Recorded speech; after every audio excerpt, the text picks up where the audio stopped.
दोस्तों, मेरा नाम अभिषेक है। आज जब मैं अपने मुंबई के आलीशान अपार्टमेंट की बालकनी में खड़ा होकर नीचे भागती हुई गाड़ियों की रोशनी को देखता हूं, तो मुझे अक्सर साल 2008 की वो रात याद आ जाती है। एक ऐसी रात जिसने मेरे सोचने समझने का, दुनिया को देखने का और अनदेखी ताकतों पर विश्वास करने का नजरिया हमेशा हमेशा के लिए बदल दिया। आज मेरी उम्र 40 के पार है। जिंदगी में बहुत कुछ देखा है, बहुत उतार चढ़ाव महसूस किए हैं, लेकिन उस रात का खौफ आज भी मेरी रूह में कहीं गहरे दबा हुआ है। और जब भी वो यादें सतह पर आती हैं, तो मेरे जिस्म में एक अनजानी सिहरन दौड़ जाती है। ये बात उस वक्त की है जब मैं सिर्फ 22 साल का था।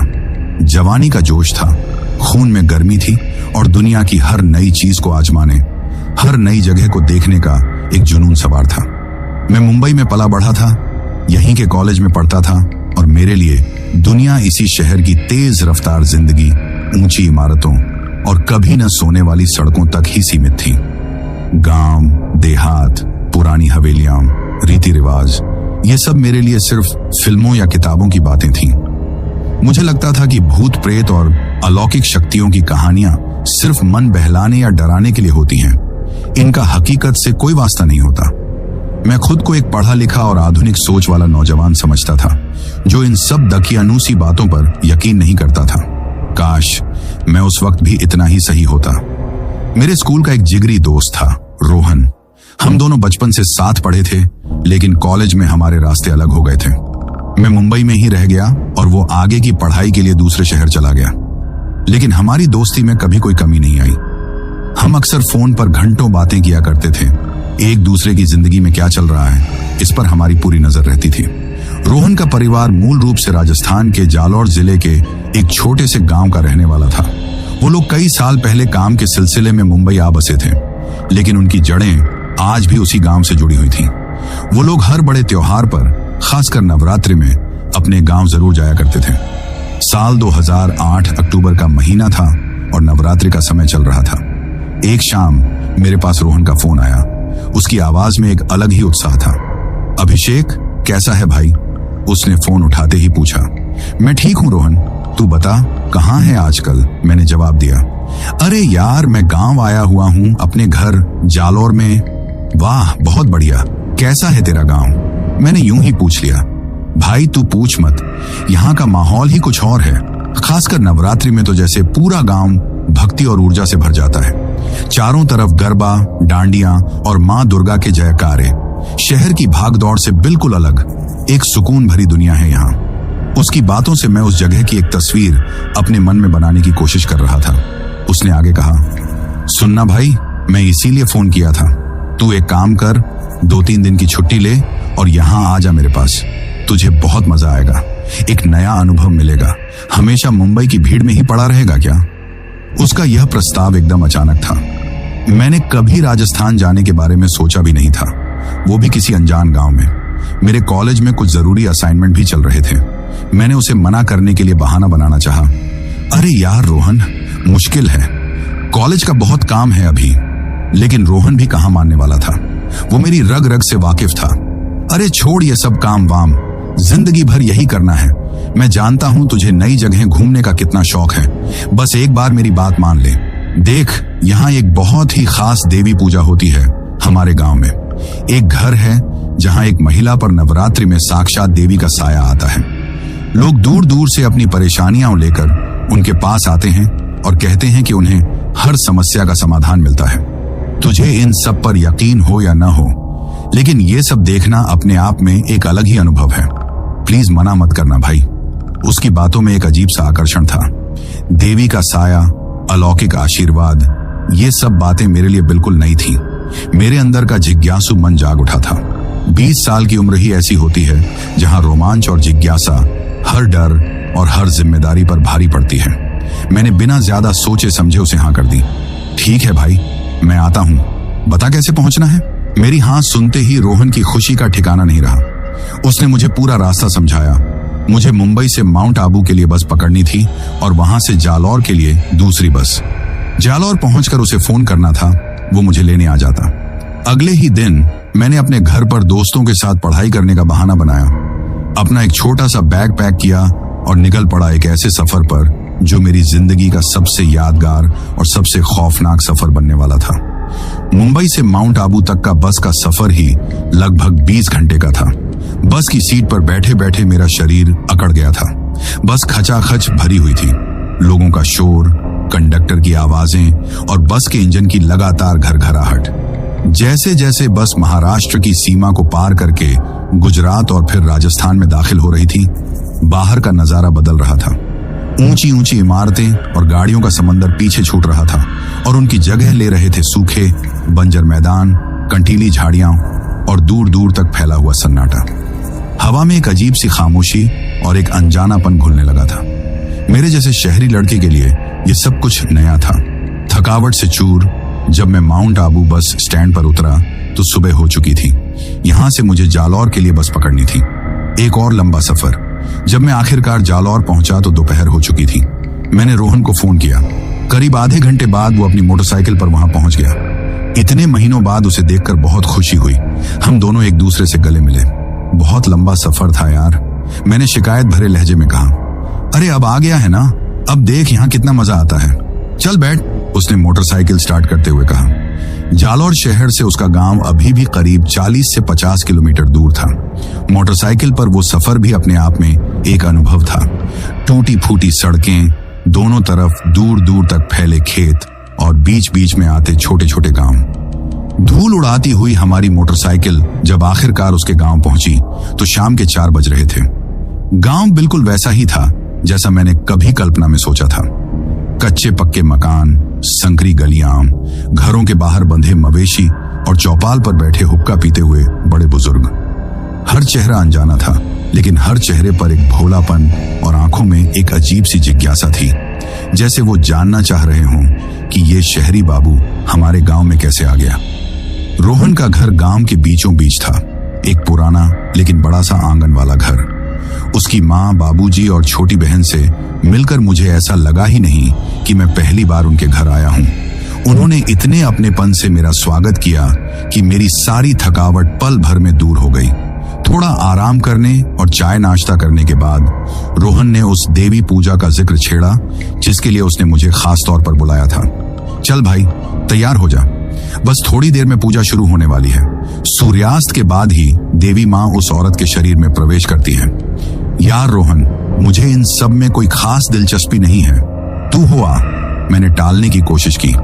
नहीं यार, ऐसे कैसे, तू मेरे लिए ही तो आया है, चल तो सही एक बार। देख, मैं ये नहीं कहता कि तू इन सब पर विश्वास कर, लेकिन जो होता है उसे अपनी आंखों से देख तो ले, जिंदगी भर याद रखेगा। उसने जिद की। उसकी जिद के आगे मुझे झुकना ही पड़ा। हम दोनों तैयार होकर उस घर की ओर चल पड़े जहां वो पूजा होनी थी।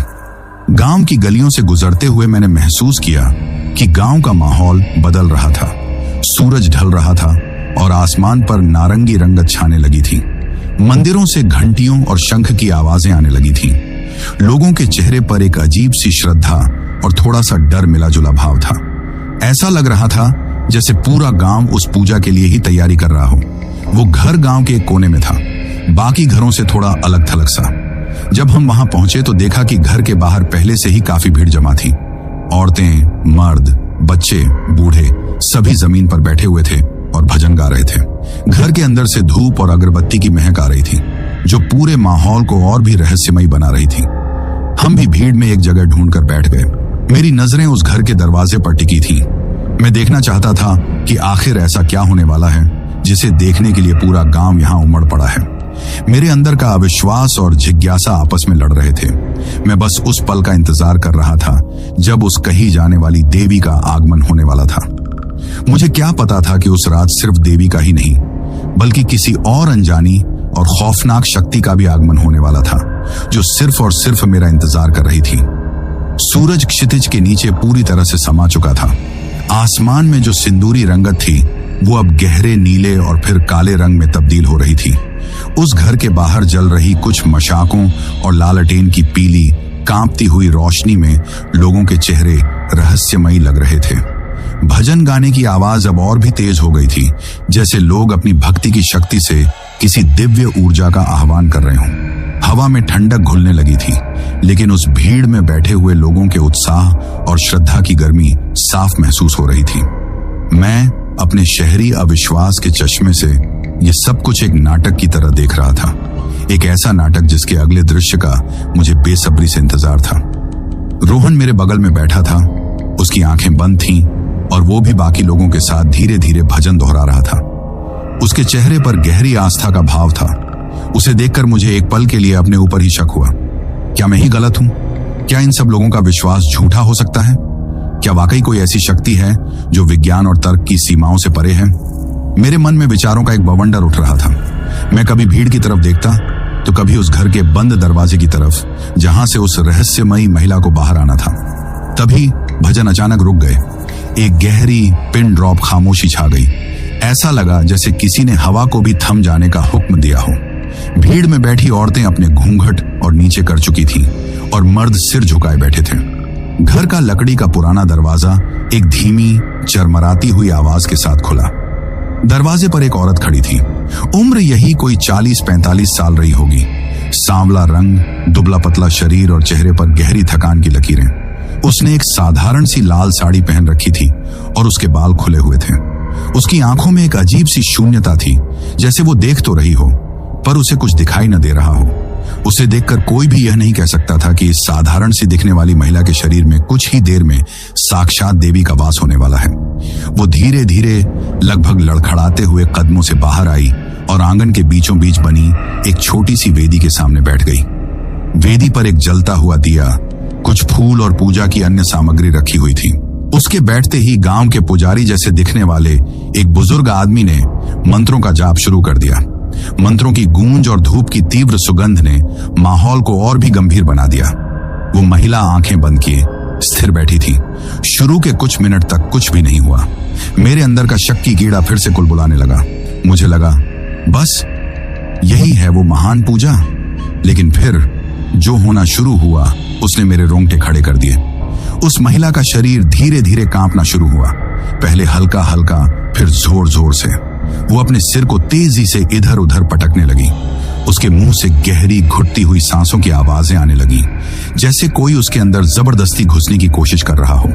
उसकी शांत शून्यता वाली आंखें अब कसकर बंद थीं और उसका चेहरा दर्द से तड़पता हुआ लग रहा था। यह दृश्य इतना असली और भयानक था कि एक पल के लिए मैं अपनी जगह से उठकर भाग जाना चाहता था। भीड़ में बैठे लोग अब जय माता दी के नारे लगाने लगे थे। उनका उत्साह और भी बढ़ गया था। अगले कुछ पलों में वो महिला पूरी तरह से बदल गई। उसका कांपना बंद हो गया। वो एकदम सीधी होकर बैठ गई। जब उसने अपनी आंखें खोली तो वो आंखें उसकी नहीं थी। उनमें जो शून्यता थी वो अब एक अलौकिक तेज और अधिकार से भर गई थी। उसके चेहरे पर थकान की जगह एक दिव्य मुस्कान थी, लेकिन उस मुस्कान में कुछ ऐसा था जो डरा देने वाला था।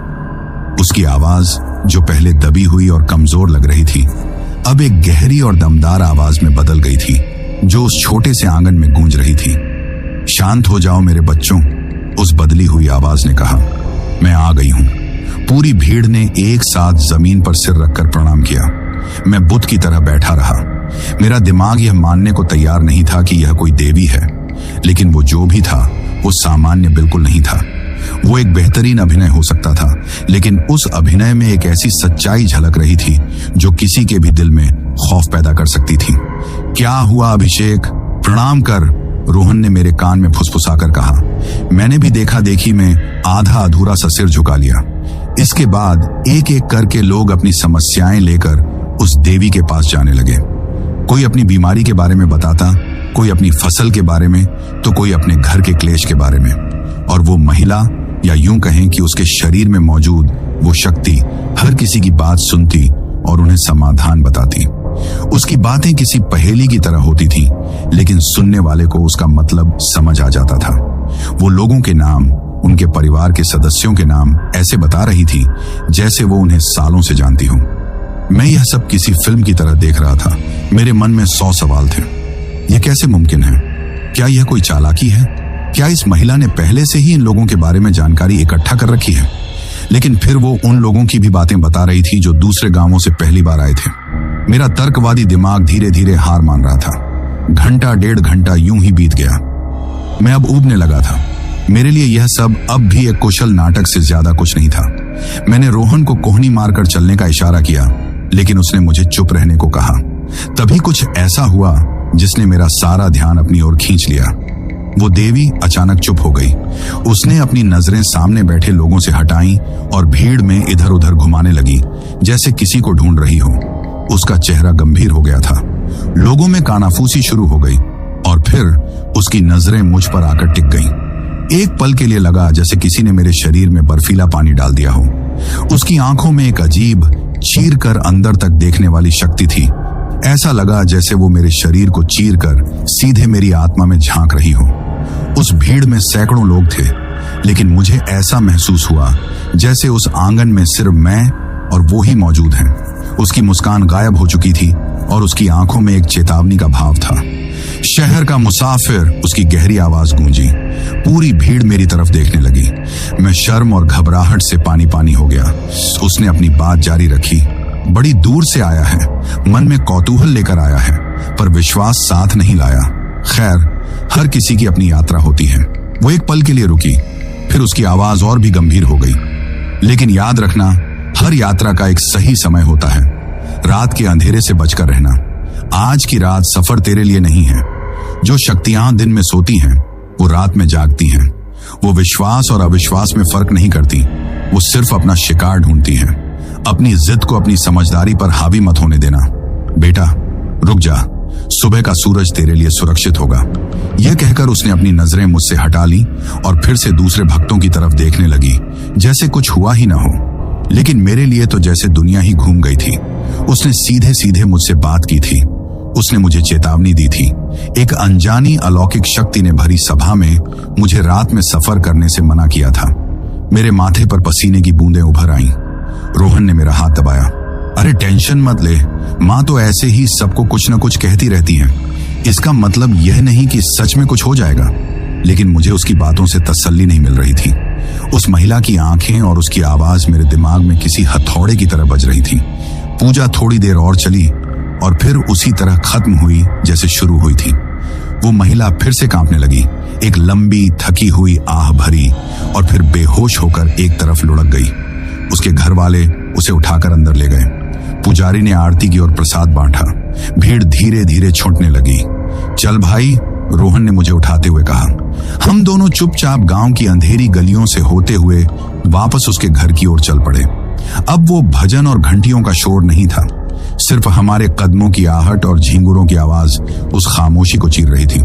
तूने देखा, मैंने कहा था ना, जिंदगी भर याद रखेगा, रोहन ने खामोशी को तोड़ते हुए कहा। याद तो रखूंगा, मैंने धीरे से कहा। लेकिन उसने जो मुझसे कहा उसका क्या मतलब था? अरे कुछ नहीं, तू ज्यादा मत सोच। यहाँ के लोग इन बातों को बहुत मानते हैं, इसलिए माँ सबको रात में बाहर निकलने से मना करती है। ये एक सामान्य सी बात है। मैं चुप रहा। मैं उससे बहस नहीं करना चाहता था, लेकिन मेरा मन बेचैन था। उस चेतावनी में कुछ तो था, वो सामान्य नहीं थी। जब हम घर पहुंचे तो रात के 10 बज चुके थे। आंगन में चारपाई बिछी हुई थी। रोहन के बाबूजी वहीं बैठे हुक्का पी रहे थे। उन्होंने हमें देखते ही पूछा, हुआ है दर्शन? जी अंकल, मैंने कहा। उन्होंने मेरी तरफ गौर से देखा। सुना है देवी माँ ने तुम्हें कुछ कहा है। मैं हैरान रह गया। आपको कैसे पता? बेटा, ये गांव बहुत छोटा है, यहाँ बात फैलने में देर नहीं लगती। वो मुस्कुराए। अच्छा ही है, माँ की चेतावनी को कभी हल्के में नहीं लेना चाहिए। अब तुम लोग खाना खाओ और आराम से सो जाओ, सुबह चले जाना। उनकी बात सुनकर मेरे दिल में जो थोड़ी बहुत हिम्मत बची थी वो भी जवाब देने लगी। लेकिन तभी मुझे मुंबई में अपने जरूरी काम की याद आई। मेरे मन में एक कश्मकश शुरू हो गई थी। एक तरफ एक अनजाना डर और एक अलौकिक चेतावनी थी, और दूसरी तरफ मेरी जिम्मेदारी और मेरा शहरी घमंड, जो इन सब बातों को अंधविश्वास मानकर खारिज कर रहा था। खाना खाने के बाद रोहन और मैं छत पर चले गए। चारों तरफ खामोशी थी और आसमान साफ था। अरबों तारे ऐसे चमक रहे थे जैसे किसी ने काले कैनवास पर हीरे बिखेर दिए हों। मुंबई में ऐसा नजारा कभी देखने को नहीं मिलता। भाई, रोहन ने मेरी तरफ देखते हुए कहा, एक बात तो पक्की है, आज रात यहीं रुक जा, सुबह पहली बस से निकल चलेंगे, कोई जल्दी नहीं है। छत पर पसरी उस खामोशी में रोहन की आवाज बहुत साफ सुनाई दी थी।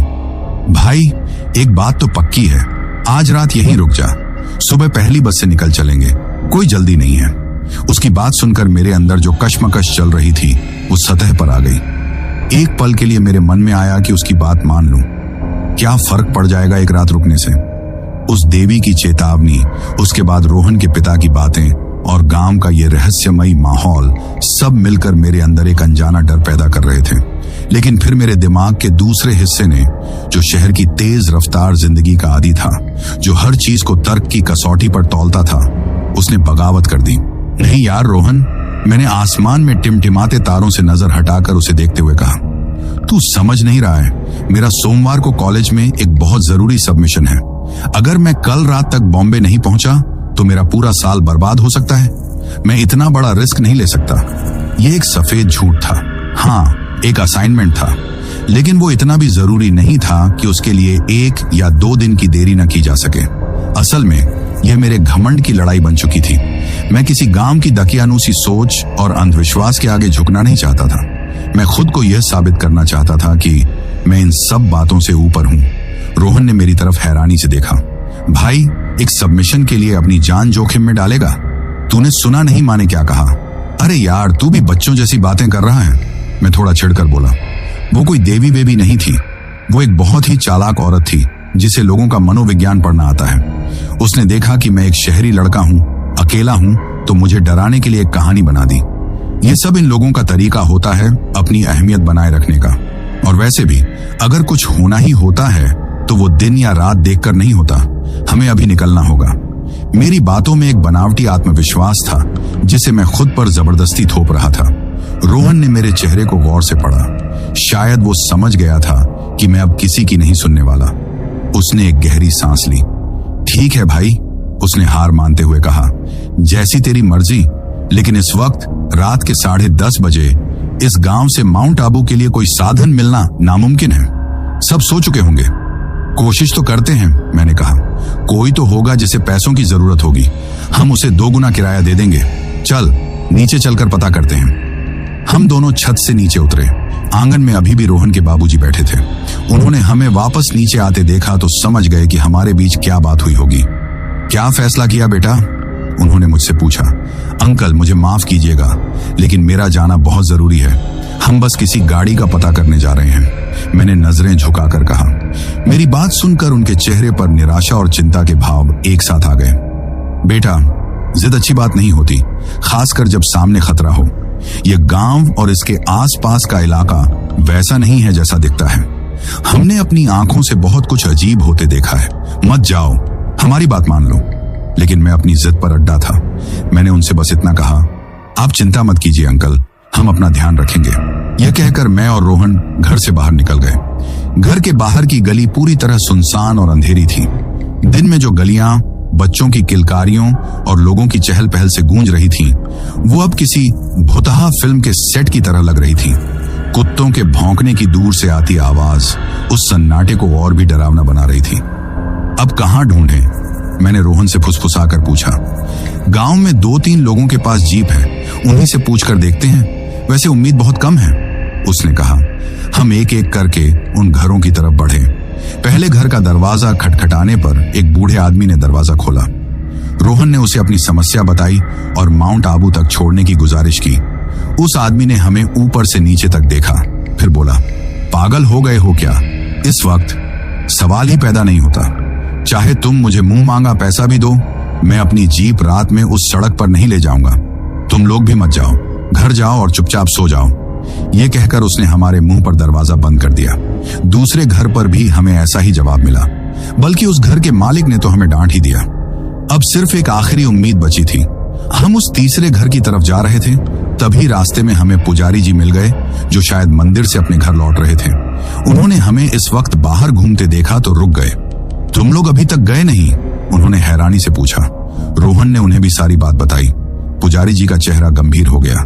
वो हमारे पास आए और अपनी आवाज धीमी करके बोले, बेटा, इस वक्त जाना ठीक नहीं है। यहाँ पर बहुत कुछ अजीब होता है। तुम लोगों को यहाँ के बारे में कुछ पता नहीं है, मत जाओ।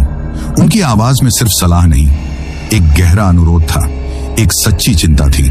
मैं कुछ कहता उससे पहले उन्होंने आगे कहा, वो जो सड़क माउंट आबू की तरफ जाती है ना, वो अच्छी नहीं है।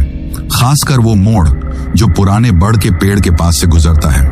कई लोगों ने वहां रात में अजीब अजीब चीजें महसूस की हैं। सफेद साड़ी वाली औरत, अचानक गाड़ी के सामने आ जाने वाले लोग और कभी कभी तो लोगों ने गाड़ियों में अपने साथ किसी अनदेखे साये को बैठे हुए महसूस किया है। उनकी बातें सुनकर मेरे अंदर का डर फिर से जागने लगा, लेकिन मेरे घमंड ने उसे फिर से दबा दिया। आप लोग शायद ज्यादा सोचते हैं पंडित जी, मैंने मुस्कुराने की नाकाम कोशिश करते हुए कहा। हम नौजवान हैं, हमें इन सब बातों से डर नहीं लगता। मेरी बात सुनकर उनके चेहरे पर एक अजीब सी दया का भाव आया, जैसे वो किसी नासमझ बच्चे को देख रहे हों जो जानबूझकर आग में कूदना चाहता हो। ठीक है बेटा, जैसी तुम्हारी किस्मत, ये कहकर वो अपने रास्ते चले गए। अब हम आखिरी घर के सामने खड़े थे। ये घर गांव के बाकी घरों से थोड़ा अलग एक कोने में बना हुआ था। रोहन ने बताया कि इस घर में जो आदमी रहता है उसका नाम प्रताप है। वो थोड़ा अजीब और लालची किस्म का इंसान है और गांव वालों से ज्यादा घुलता मिलता नहीं है। शायद वही पैसों के लालच में मान जाए। रोहन ने दरवाजा खटखटाया। काफी देर तक कोई जवाब नहीं आया। जब हम वापस मुड़ने ही वाले थे कि दरवाजा खुला और एक 40-45 साल का आदमी बाहर आया। उसकी आंखों में नींद थी और वो हमें देखकर चौंक गया। क्या काम है इस वक्त? उसने रूखी आवाज में पूछा। रोहन ने उसे पूरी बात बताई और माउंट आबू तक छोड़ने के लिए कहा। इस वक्त? दिमाग खराब है क्या तेरा? प्रताप ने साफ मना कर दिया। तभी मैंने अपना तुरुप का इक्का फेंका। हम आपको 2 गुना किराया देंगे, जितना आप दिन में लेते हैं उसे डबल। 2 गुना किराया। शब्द सुनते ही उसकी आंखों में एक चमक आ गई। उसका लालच उसकी झिझक पर भारी पड़ने लगा था। उसने एक पल के लिए सोचा, सड़क बहुत खराब है और रात का वक्त है। उसने ना नुकुर करना शुरू किया। हम 3 गुना दे देंगे, मैंने तुरंत कहा। अब उसके चेहरे पर लालच साफ दिखाई दे रहा था। वो गांव की चेतावनियों और अपने लालच के बीच फंस गया था। आखिरकार उसके लालच की जीत हुई। ठीक है, उसने कहा, लेकिन मैं आधा पैसा पहले लूंगा। मंजूर है, मैंने राहत की सांस लेते हुए कहा। तो फिर ठीक है, तुम लोग गांव की चौपाल पर इंतजार करो। मैं अपनी जीप तैयार करके लगभग 30 मिनट में आता हूं, उसने कहा और दरवाजा बंद कर लिया। हमें अपनी मंजिल मिल गई थी। मेरी जिद जीत गई थी। मुझे ऐसा महसूस हो रहा था जैसे मैंने कोई जंग जीत ली हो। हम दोनों गांव की उस अंधेरी चौपाल पर आकर बैठ गए। चारों तरफ घना सन्नाटा था। गांव के सभी घरों की बत्तियां बुझ चुकी थीं। ऐसा लग रहा था जैसे पूरा गांव सो चुका है या शायद किसी अनिष्ट की आशंका में अपनी सांसें रोके बैठा है। देखा, मैंने कहा था ना, पैसा हो तो कुछ भी मुमकिन है, मैंने अपनी जीत पर इतराते हुए रोहन से कहा। रोहन ने कोई जवाब नहीं दिया। वो बस चुपचाप अंधेरे में घूर रहा था। उसके चेहरे पर चिंता की लकीरें साफ थीं। गांव की उस अंधेरी चौपाल पर बैठे बैठे 30 मिनट कब 1 घंटे में बदल गए पता ही नहीं चला। समय जैसे उस खामोशी में जम सा गया था। चांदनी रात थी और चांद की पीली रोशनी में चौपाल के पास खड़े पुराने बरगद के पेड़ की परछाई किसी विशालकाय दैत्य की तरह जमीन पर पसरी हुई थी, जो हवा के झोंकों से रह रहकर हिलती तो ऐसा लगता जैसे वो दानव सांस ले रहा हो। हर तरफ इतना गहरा सन्नाटा था कि मुझे अपने दिल की धड़कनें भी साफ सुनाई दे रही थीं। मेरी जीत का शुरुआती उत्साह अब धीरे धीरे झुंझलाहट में बदल रहा था। मैं बार बार अपनी कलाई पर बंधी घड़ी देखता और फिर उस गली की तरफ जहां से प्रताप को अपनी जीप लेकर आना था। कहाँ रह गया ये आदमी? एक तो इतने नखरे, ऊपर से इतना गैर जिम्मेदार, मैं अपने आप से बड़बड़ाया। रोहन मेरे बगल में चुपचाप बैठा था। उसने अपनी टांगें सीने से सटा रखी थीं, जैसे खुद को ठंड से या शायद किसी अनजाने डर से बचाने की कोशिश कर रहा हो। अभिषेक, उसने बहुत देर बाद अपनी खामोशी तोड़ी। उसकी आवाज में एक कंपी थी। मुझे ठीक नहीं लग रहा है, चल वापस घर चलते हैं, सुबह चले जाएंगे, प्लीज मान जा मेरी बात। अब नहीं, मैंने लगभग झड़कते हुए कहा। अब जब निकलने का फैसला कर ही लिया है तो निकल कर ही रहेंगे। वो आता ही होगा। गांव के लोग हैं, इन्हें वक्त की कहां कदर होती है। मेरी आवाज में आत्मविश्वास कम और अपनी जिद को सही ठहराने की कोशिश ज्यादा थी। अंदर ही अंदर मुझे भी अब डर लगने लगा था। गांव वालों की चेतावनियां, पुजारी की बातें और ये भयानक सन्नाटा सब मिलकर मेरे हौसले को तोड़ने की कोशिश कर रहे थे। लेकिन मैं टूटना नहीं चाहता था, या शायद अपने दोस्त के सामने कमजोर दिखना नहीं चाहता था। 1.5 घंटा बीत गया। अब मेरे सब्र का बांध भी टूटने लगा था। मैंने फैसला कर लिया था कि अगर अगले 10 मिनट में वो नहीं आया तो मैं रोहन की बात मानकर वापस चला जाऊंगा। तभी दूर गली के नुक्कड़ से एक घरघराती हुई आवाज सुनाई दी। एक पीली रोशनी अंधेरे को चीरती हुई हमारी तरफ बढ़ रही थी। वो प्रताप की जीप थी। एक पुरानी नीले रंग की खुली जीप चरमराती हुई हमारे सामने आकर रुकी। जीप की हालत देखकर ही लग रहा था कि ये अपनी जिंदगी के आखिरी दिन गिन रही है। प्रताप ड्राइवर की सीट से नीचे उतरा। चांदनी रात में भी उसका चेहरा देखकर मैं समझ गया कि उसके देर से आने की वजह क्या थी। वो बुरी तरह से नशे में धुत था। उसके कदम लड़खड़ा रहे थे और जीप से उतरते हुए वो दरवाजे से टकरा गया। हवा में विस्की की तेज गंध फैल गई। आप आ गया मैं, उसने लड़खड़ाती जुबान से कहा। बोला था ना आ जाऊंगा। मैं गुस्से और बेबसी से उसे घूर रहा था। एक तो इंतजार करवाया और ऊपर से नशे की हालत में।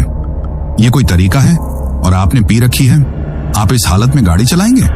मैंने गुस्से से पूछा। अरे अरे छोटे साहब, गुस्सा क्यों होते हो? वो मुस्कुराने की नाकाम कोशिश करते हुए बोला। अरे ये तो दवाई है। रात में उस सड़क पर जाने के लिए हिम्मत चाहिए और हिम्मत इसी से आती है। उसने अपनी जेब से व्हिस्की का एक छोटा पौवा निकाल कर दिखाया। मेरा मन हुआ कि उसे वहीं छोड़कर वापस चला जाऊं, लेकिन अब वापसी के सारे रास्ते मैं खुद ही बंद कर चुका था। रोहन के चेहरे पर हवाइयां उड़ रही थी। वो शायद मुझसे भी ज्यादा डरा हुआ था। लाओ मेरे पैसे निकालो, प्रताप ने हाथ फैलाते हुए कहा। मैंने बिना कुछ कहे अपनी जेब से पैसे निकालकर उसके हाथ में रख दिए। उसने कांपते हुए हाथों से नोट गिने और अपनी जेब में ठूंस लिया। चलो बैठो, सुबह होने से पहले माउंट आबू पहुंचा दूंगा, उसने एक झूठे आत्मविश्वास के साथ कहा और वापस ड्राइवर सीट पर बैठ गया। मैं आगे ड्राइवर के बगल वाली सीट पर बैठ गया और रोहन, जो अब तक पत्थर की मूर्ति बना हुआ था, चुपचाप पीछे की सीट पर जाकर बैठ गया। प्रताप ने चाबी घुमाई। जीप ने 2-3 बार खांसने जैसी आवाज निकाली और फिर एक जोरदार घरघराहट के साथ स्टार्ट हो गई। जैसे ही जीप गांव की गलियों से निकलकर मुख्य सड़क की तरफ मुड़ी, मैंने आखिरी बार रोहन के घर की तरफ देखा।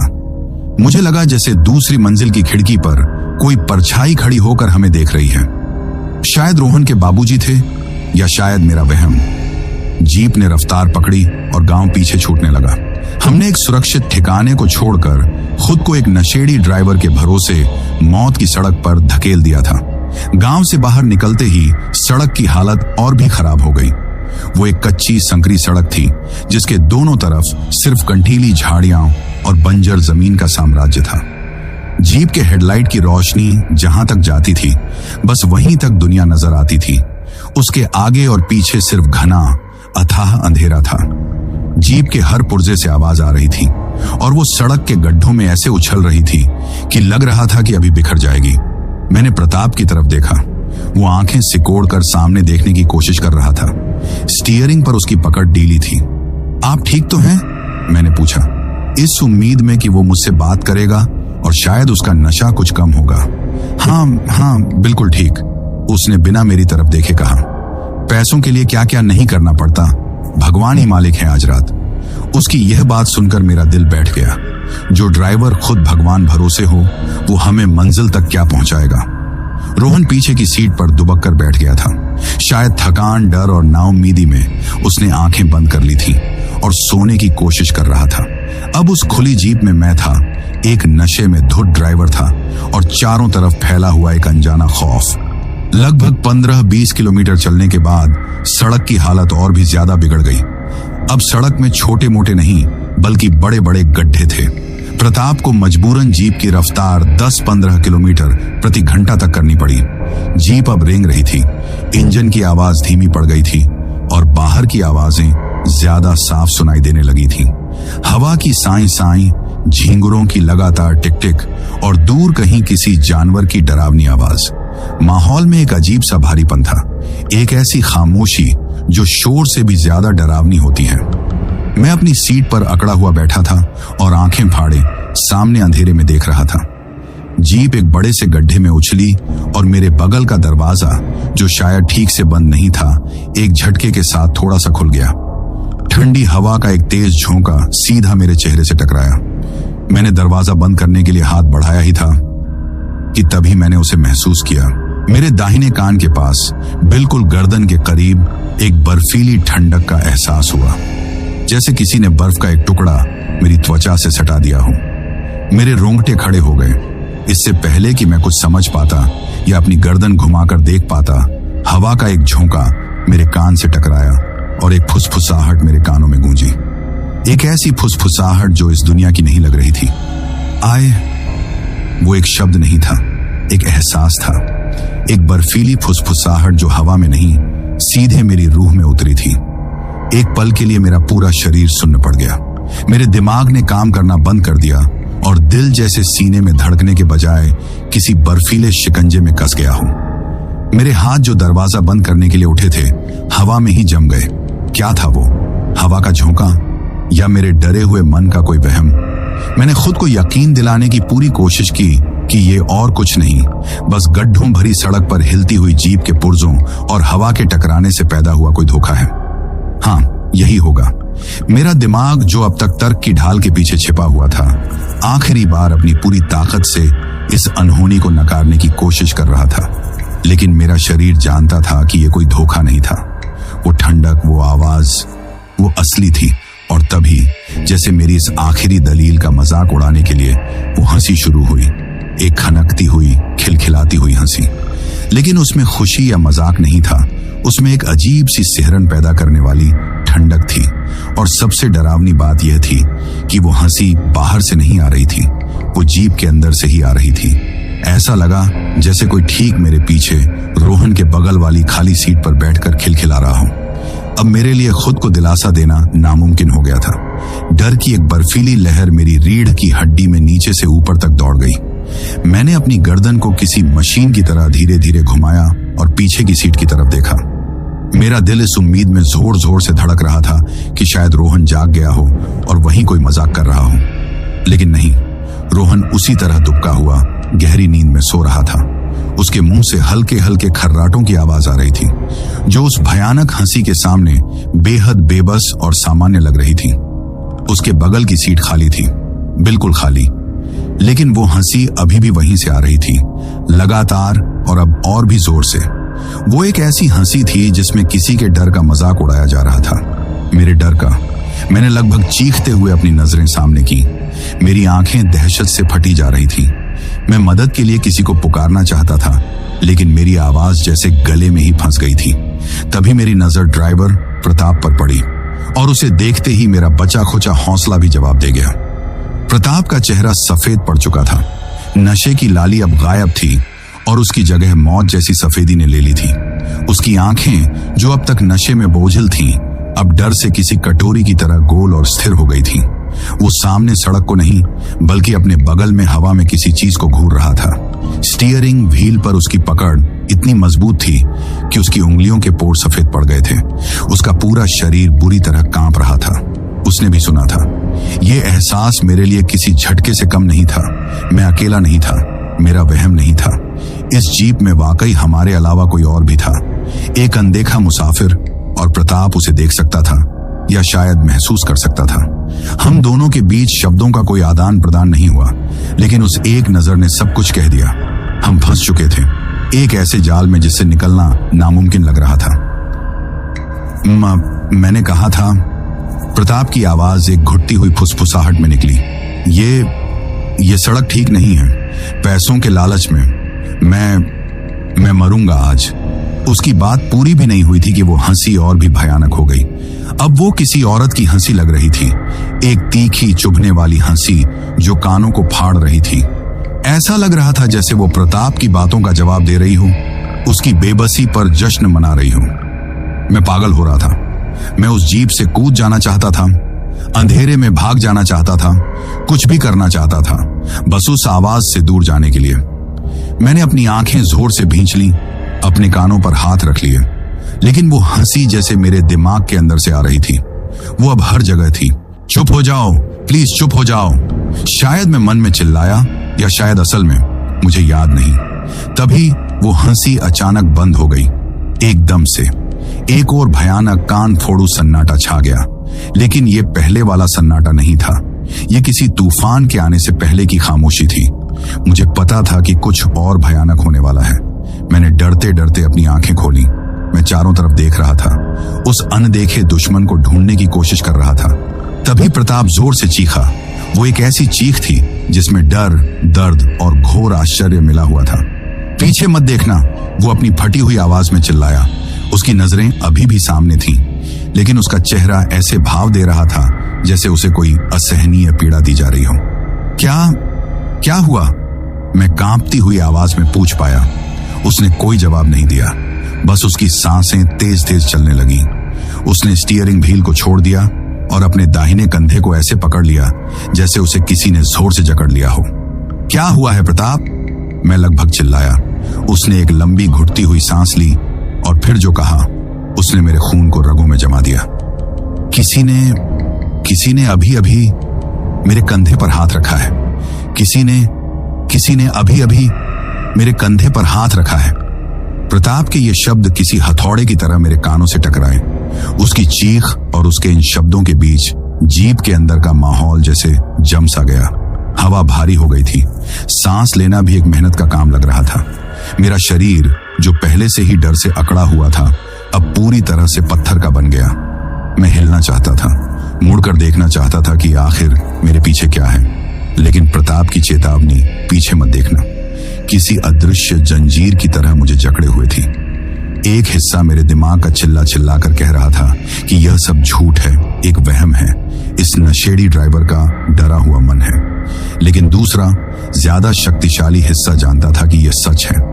मैंने उस फुसफुसाहट को सुना था, उस हंसी को महसूस किया था, और अब उस अनदेखे मुसाफिर ने अपनी मौजूदगी का एक भौतिक सबूत भी दे दिया था। उसने प्रताप को छुआ था। मैं महसूस कर सकता था वो अभी भी वहीं था। जीप के पिछले हिस्से में हवा अचानक से बर्फीली हो गई थी।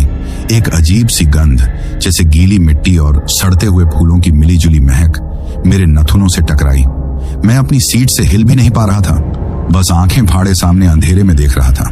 प्रताप की हालत मुझसे भी बदतर थी। वो हाँफ रहा था, उसके मुंह से घर घर आती हुई आवाजें निकल रही थीं। उसने अपना हाथ अभी भी कंधे पर ऐसे रखा हुआ था जैसे वो उस अनदेखे हाथ को पकड़ने की या शायद उसके बर्फीले स्पर्श से अपनी त्वचा को बचाने की कोशिश कर रहा हो। उसकी आंखें सामने सड़क पर थीं, लेकिन मुझे पता था कि वो सड़क नहीं देख रहा था। उसका सारा ध्यान, उसकी सारी चेतना जीप के अंदर मौजूद उस तीसरे अनचाहे वजूद पर टिकी थी। कितनी देर हम ऐसे ही बैठे रहे मुझे नहीं पता, शायद कुछ सेकंड या शायद कई मिनट। समय का कोई अर्थ नहीं रह गया था। तभी जैसे किसी जानवर को जब कोई और रास्ता नहीं सूझता और वो आंख बंद करके खतरे की तरफ ही दौड़ पड़ता है, ठीक उसी तरह प्रताप के अंदर की कोई पुरानी अंदर की प्रवृत्ति जागी। शायद उसे लगा कि इस जगह पर रुके रहना मौत को दावत देना है। उसने एक जोरदार अमानवीय चीख मारी और बिना सोचे समझे अपना पैर एक्सीलरेटर पर दे मारा। पुरानी जीप जो अब तक रेंग रही थी, अचानक से जैसे नींद से जाग गई। इंजन एक जोरदार धमाके के साथ गरजा और जीप किसी घायल जानवर की तरह हिचकोले खाती हुई आगे की तरफ भागी। प्रताप का स्टीयरिंग पर कोई नियंत्रण नहीं था। जीप बुरी तरह से सड़क पर लहरा रही थी, कभी दाएं जाती, कभी बाएं। मैं जोर से अपनी सीट को पकड़े हुए था। मुझे लग रहा था कि हम किसी भी पल सड़क के किनारे किसी खाई में जा गिरेंगे। प्रताप, धीरे, पागल हो गए हो क्या? मैं चिल्लाया, लेकिन मेरी आवाज उस इंजन के शोर और हवा की साई साई में दबकर रह गई। जीप उसी अनियंत्रित गति से आगे बढ़ रही थी। हम एक मोड़ के पास पहुंचे, एक तीखा अंधा मोड़ जिसके बारे में शायद पुजारी जी ने बात की थी। जैसे ही प्रताप ने उस मोड़ पर जीप को घुमाया, हेडलाइट की कांपती हुई रोशनी ने सड़क के आगे के हिस्से को रोशन किया और हमने उसे देखा। सड़क के किनारे हमसे कोई 50-60 मीटर की दूरी पर एक साया खड़ा था। पहली नजर में वो किसी इंसान जैसा ही लगा, एक लंबा धूला सा आकार जो शायद सड़क पार करने का इंतजार कर रहा था। कोई है? मेरे मुंह से निकला। शायद प्रताप ने भी उसे देख लिया था, लेकिन नशे और डर के उस कॉकटेल में उसके दिमाग ने काम करना बंद कर दिया था। वो ब्रेक लगाने के बजाय जीप को और भी तेजी से उसी की तरफ भगाता रहा। जैसे जैसे जीप और उस साये के बीच की दूरी कम हो रही थी, मेरा दिल और जोर जोर से धड़कने लगा। कुछ तो गड़बड़ थी। वो कोई आम इंसान नहीं हो सकता था। इस वीरान भुतहा सड़क पर आधी रात को कोई किसका इंतजार कर रहा होगा?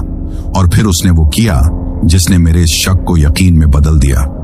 जब हमारी जीप उससे बस कुछ ही मीटर दूर रह गई थी, वो साया सड़क के किनारे से हटकर बहुत ही शांत और सहज तरीके से ठीक सड़क के बीचों बीच आकर खड़ा हो गया। सीधे हमारी जीप के रास्ते में। अब वो हेडलाइट की सीधी रोशनी में था, लेकिन अजीब बात यह थी कि रोशनी में भी उसका चेहरा या शरीर साफ नजर नहीं आ रहा था। वो बस एक गहरा काला धब्बा था, एक ऐसा धब्बा जो अपने आसपास की रोशनी को भी सोख रहा था। न कोई चेहरा, न हाथ, न पैर, बस एक इंसानी आकार का चलता फिरता अंधेरा। ब्रेक मारो प्रताप, ब्रेक! मैं अपनी पूरी ताकत से चिल्लाया। मेरी चीख सुनकर शायद प्रताप होश में आया। उसने जोर से ब्रेक पर पैर मारा। पुराने टायरों के जमीन पर घिसटने की एक कान फोड़ू चीख पैदा हुई। जीप बुरी तरह से एक तरफ को घूमी और धूल का एक बड़ा गुबार उठा। लेकिन तब तक बहुत देर हो चुकी थी। टक्कर होना तय था। वो साया अब हमसे बस 10 फुट की दूरी पर था। मैं अपनी मौत को अपनी आंखों के सामने देख सकता था। मैंने डर के मारे अपनी आंखें कसकर भींच ली और एक चीख मेरे गले में ही अटक कर रह गई। मैंने टक्कर के भयानक धमाके और अपने शरीर के चीथड़े उड़ जाने का इंतजार किया। 1 सेकंड, 2 सेकंड, 5 सेकंड, कोई आवाज नहीं हुई, कोई टक्कर नहीं हुई। मैंने डरते डरते कांपती हुई पलकों के साथ अपनी आंखें खोली। जीप सड़क के बीचों बीच तिरछी होकर रुक चुकी थी। इंजन कुछ हिचकियों के साथ बंद हो गया था। धूल का गुब्बार धीरे धीरे बैठ रहा था और सामने सड़क बिल्कुल खाली थी। वो साया वहां नहीं था, वो गायब हो चुका था, जैसे वो कभी वहां था ही नहीं, जैसे वो सिर्फ हवा का एक झोंका था जो आया और गुजर गया। मैं और प्रताप दोनों बुद्ध बने बैठे थे। हम दोनों उस खाली सड़क को घूर रहे थे जहां कुछ सेकंड पहले मौत हमारा रास्ता रोके खड़ी थी। जीप के बंद इंजन के बाद अब वहां सिर्फ एक कान फोड़ू सन्नाटा था। एक ऐसा सन्नाटा जो उस अनदेखे मुसाफिर की हंसी से भी ज्यादा खौफनाक था। जीप के बंद इंजन के बाद छाया वो सन्नाटा किसी भी शोर से ज्यादा भयानक था।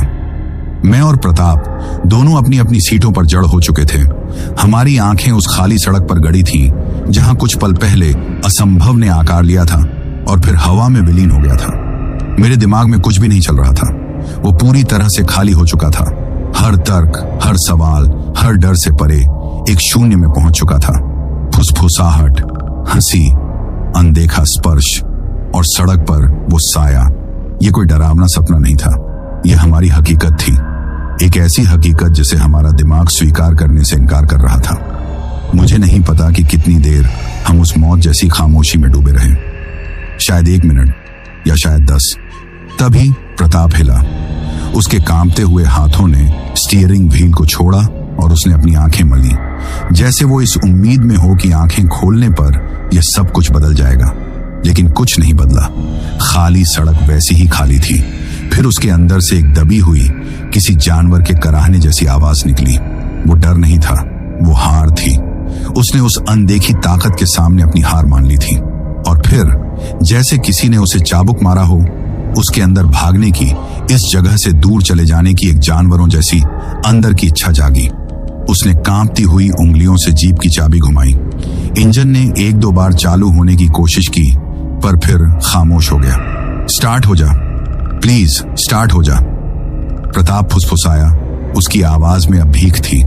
वो उस लोहे के ढेर से भीख मांग रहा था। उसने फिर से चाबी घुमाई। इंजन ने फिर से संघर्ष किया और फिर बंद हो गया। हर नाकाम कोशिश के साथ मेरे दिल की धड़कनें और तेज होती जा रही थी।